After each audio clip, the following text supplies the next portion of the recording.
Hey YouTube, so we've got an update video here on the newest project here, the '03 Dodge Intrepid that my friend got. $900 package deal for the car and an engine and all the associated parts that the car didn't have at the time.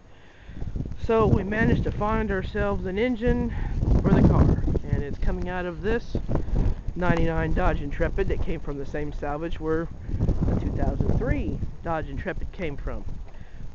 Towed the car down here to pull the motor, and so let's take a look at the motor. Well, as you can see, the motor's no longer in the car. He got it pulled out a few hours ago. We're going to pull a few more parts out of this '99 Intrepid, including one of them catalytic converters, seeing as hell his car is missing him right now. So let's actually take it to the engine. Well, there's our donor engine that came out of the '99 Intrepid. 2.7 liter V6. The engine does run. He's already started the engine and run it. The one issue that we do know that we have with this engine is the master or primary drive chain for the timing is bad. On these engines you've got dual overhead cams, so 2 cams per head, synchronized in time with timing chain. That's the chain for the cams, and the whole system is driven by the primary drive chain, which is this guy right here. And I don't know if this camera is going to show it, but this chain down here, if I had a screwdriver I could pry on it to show you this. There it is. It's way loose. You start it, it sounded originally like a rod knock, but it wasn't. It was that chain slapping in there. So the chain is probably stretched out, and or the tensioner is damaged or excessively worn. I'm not entirely sure which. There's the tensioner, I would assume. But so we called the local parts store to find out about getting a replacement master drive chain.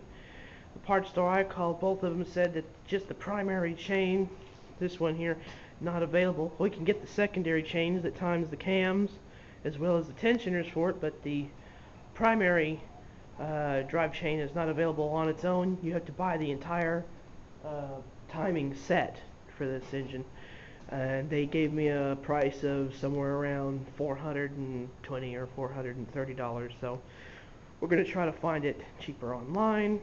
Other than that, he says this engine does run good. It sounded good, didn't smoke, but it's going to cost him a little bit more money in addition to the $900 package deal for this engine.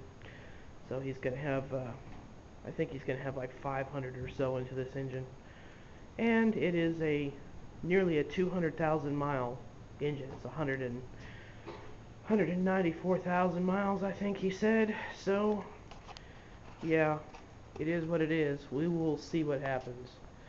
So we're not going to be putting this motor into the car until we can locate the timing chain components to get them in. But once we do that, we will get the engine transplanted into the car and hopefully have an '03 Intrepid that runs and drives. A quick point of note with regards to these Dodge 2.7s, engine design characteristic I've never personally seen before is the exhaust system mounts directly through the catalytic converter, which mounts directly to the manifold here. This is the exhaust port for one head, and the catalytic converter mounts directly in here, which I've never seen this exact design before. If I have, it's been a long time ago. And from what my friend says, this particular design, the way it's hooked up, made it to be a bit of a pain in the ass to get the engine out. So, yeah, not the best design in the world if you ask me. And you could see on the '03, there's the driver's side catalytic converter that connects directly to the exhaust manifold. This one is missing on the passenger side, so hopefully it ain't gonna be too awful long before the engine we just saw will be sitting right in this engine bay. So thanks for watching. We'll make further updates as we progress in the project.